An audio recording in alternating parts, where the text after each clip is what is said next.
Well, good afternoon, everyone. So the future of aviation is what we are here to consider and to discuss in all its extremities, in all its difficulties at the moment. With us on the panel is His Excellency Salvatore Sciacchitano, who is the president of ICAO, which is, for those who are not familiar, the UN body responsible for aviation. Sir Tim needs no introduction, but he'll get one anyway. Sir Tim of Emirates, Sir Tim Clark. Luis Felipe de Oliveira is from ACI, which is the Airports Council International, and the Senator Hadi Sirika from Nigeria, who is with us today as the Minister of Aviation from Nigeria. There is much to talk about as we go through this. So Tim, how difficult is aviation at the moment? You're coming out of a pandemic, there's huge demand, and then you've got this. Well, let's just deal with COVID first. It's probably the most traumatic thing that's hit the airline business and the global economy since the Second World War.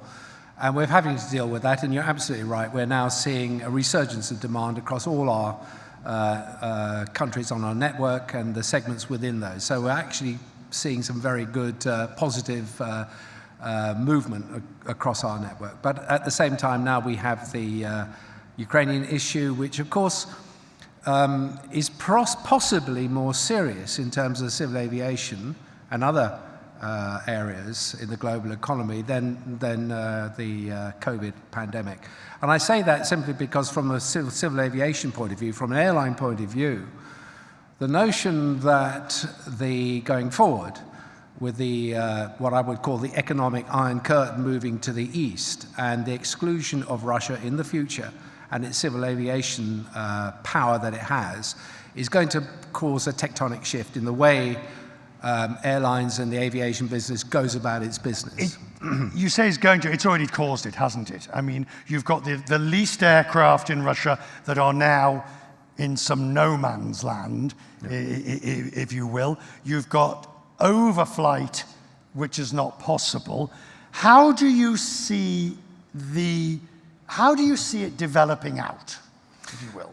Personal opinion, like all major traumas that face the global community in the last 70 years, there will be a resolution to this, one way or the other. It cannot go on indefinitely. Nobody's going to win on this, and everybody will suffer if we're not careful.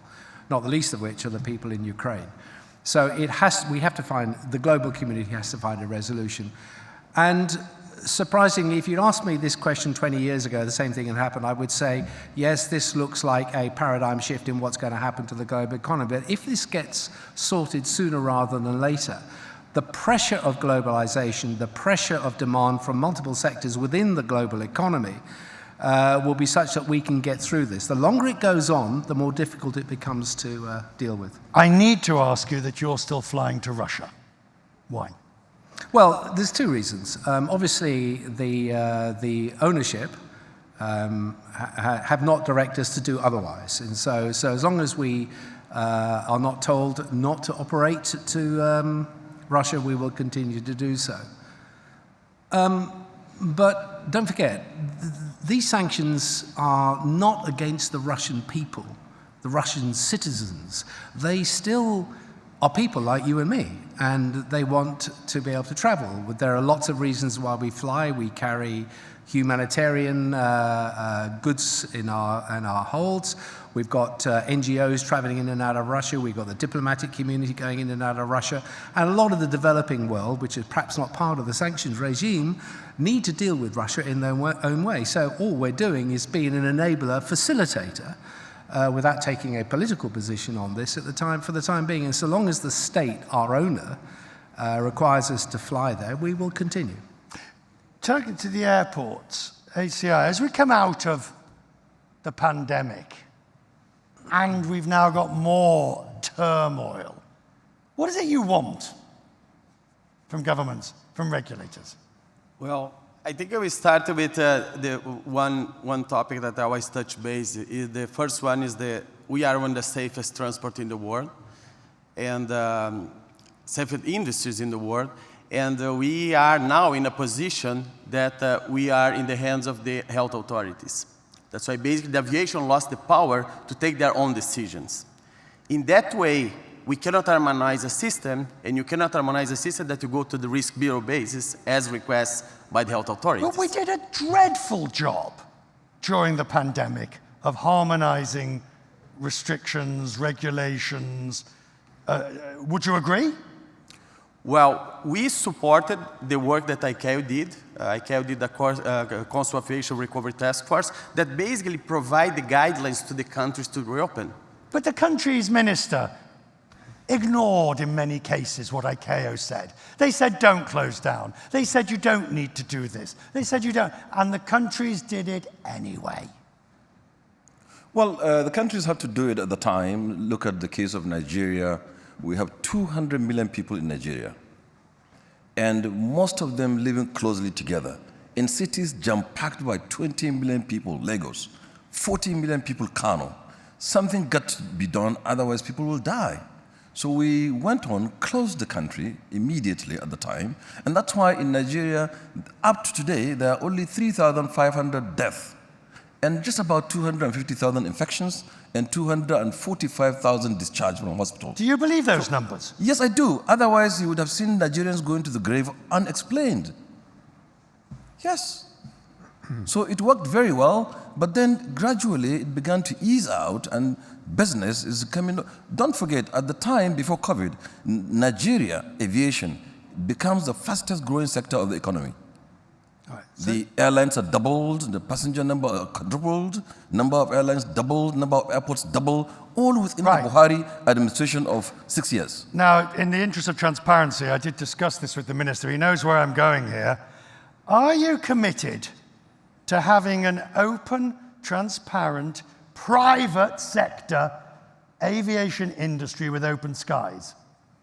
Absolutely, absolutely. So when we came in 2015, the Buhari government, to which I have become a minister so far, we are committed to a roadmap to establish a national carrier, to concession the airports, to set up a leasing company, to establish cargo facilities, and we've just been doing that, and aviation has quadrupled. Why do you want a national carrier? So because Nigeria is situated at the center of Africa, equidistant from all location, Africa is 30.4 million square kilometers of landmass, 1.4 billion people, a very green and virgin land, and Nigeria, if Central and West Africa is the belt of Africa, Nigeria is the buckle, because 200 million people, rising middle class, propensity to fly is high. Nigeria is a candidate for a national carrier. That's why Emirates... A private national carrier or a private, state? Private, 100% private, 5% government, and no government step-in rights in that airline, no government control, no membership of board, totally private, committed to private sector. You won't be able to keep your hands off it. No, no, who says? I do, I've seen it before. Well, but whatever we said we would do in this government from 2015, it has happened. That's why Team Clark today, Emirates, Qatar, all of them, they are looking to go to Nigeria in multiple frequencies and multiple landing points, because Nigeria is the candidate, the best country to provide airline business, because the people travel next to nothing. Would you get involved if you could? I think, let me just take the first question you asked the Minister. Is there a business case for a national carrier, private carrier, whatever it may be? Of course there is, because for the very reasons he said, it's a powerhouse of Africa. So there is an enormous compelling business case to do it. And quite honestly, and as the Minister says, we're all very interested in flying there because it's a very rich nation in terms of the demand for services and, of course, the price that people are prepared to pay. And the Nigerians are seeking to travel all over the world, so it's clear for me that that's the case. If the Nigerian government, the minister, needs some assistance in how they go about and perhaps a blueprint of it, we are very happy to help them. But I would say, not to be too disingenuous to ourselves, I think they've got the wherewithal. They've obviously, from what I've just heard, they are clearly understanding what needs to be done, and they're doing it. And I think probably in the next year, they'll have a very good carrier flying, and good luck to them. I hope they come to Dubai. Thank you very much. Because there's so much demand. On this question with airports, I want to talk about the on-the-ground experience. Well, it's pretty awful in many cases. most of the airports in Africa and the 2/3 of the airports in the world are in the hands of the governments.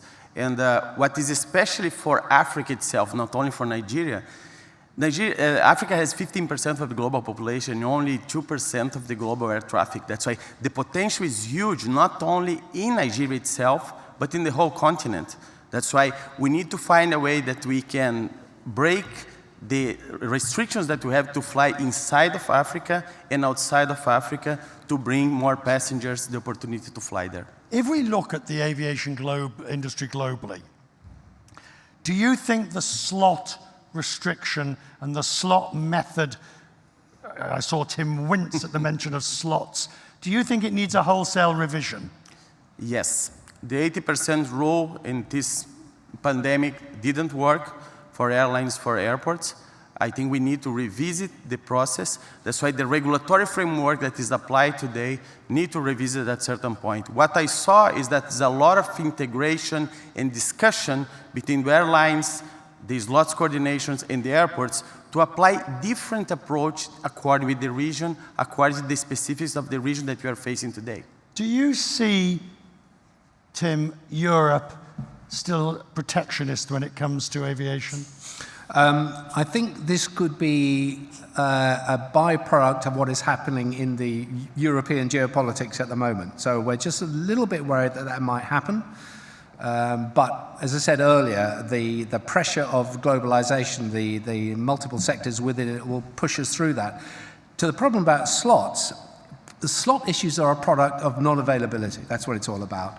And so long as the airports, the governments, whatever in the world do not invest in airports to create more capabilities, then the slot issue is going to become far more acute in the next 5 or 10 years. One looks at Heathrow, Third Runway, Sydney, Hong Kong, you name it, Sao Paulo, they've all got major issues. The problem is that if you are going to invest in these airports, it either requires government or state or private backing. A lot of the balance sheets of the airports are shot to pieces, so that's going to be a problem. So that's why we're keeping the 380 flying for as long as we can, because those slots are going to be highly attractive to others. Not with fuel prices at the current levels. You know, we've dealt with fuel prices at $140 back in May 2009. They're down a bit now. We're just going to have to manage through it. We will. So how do you make ICAO relevant? I mean, at the moment, it's an organization, you know, I can think in 30 years of covering aviation, I've interviewed somebody from ICAO. I was going to say the fingers of one hand, but I would say the fingers on the fingers of one hand. Well, you have an opportunity to start a new phase.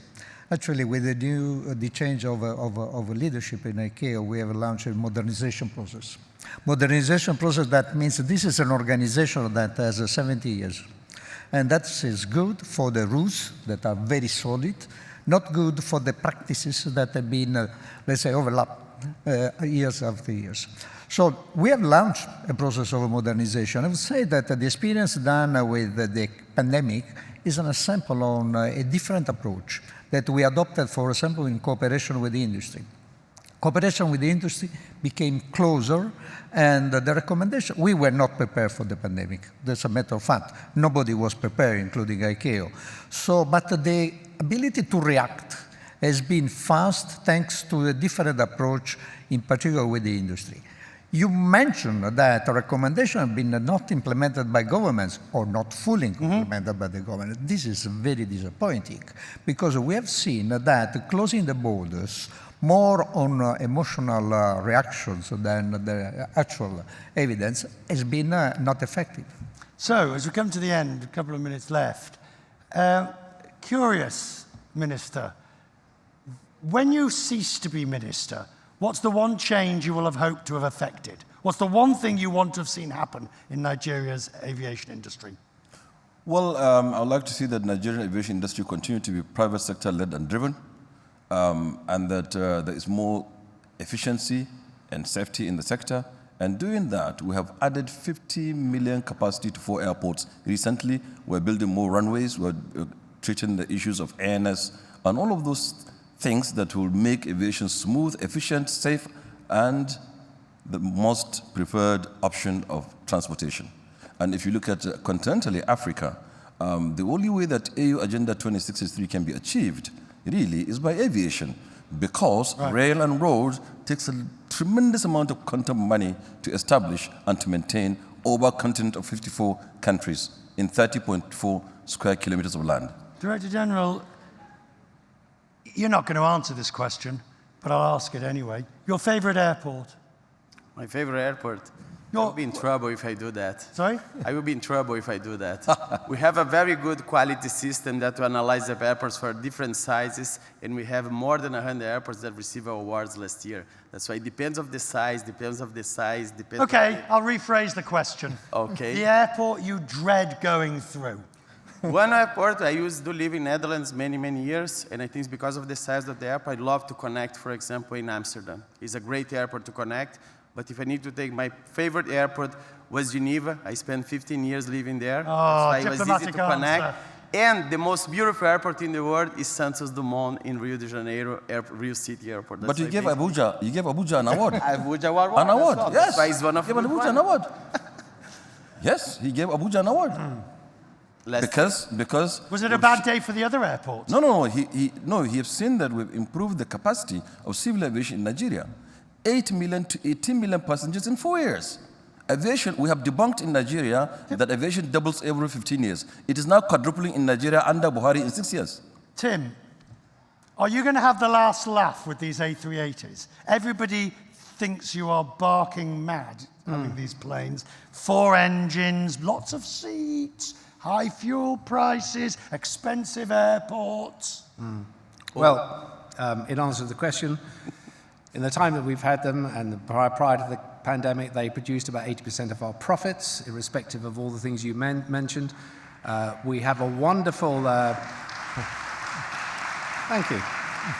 Thank you. I'm not sure whether that was for your profits or for the plane. Well, look, I mean, we're making profits now. We're very cash positive. Things are going really well. We have all these airplanes flying. They are going to be more unique going forward. The consumer demand for these airplanes is astronomical. We're going to refurbish them, refresh them, put more innovation into them. They're going to be something really special over the next 10 or 15 years. Watch the space. Watch this space, indeed. We're out of time. Short but to the point. The future of aviation. Ladies and gentlemen, thank you.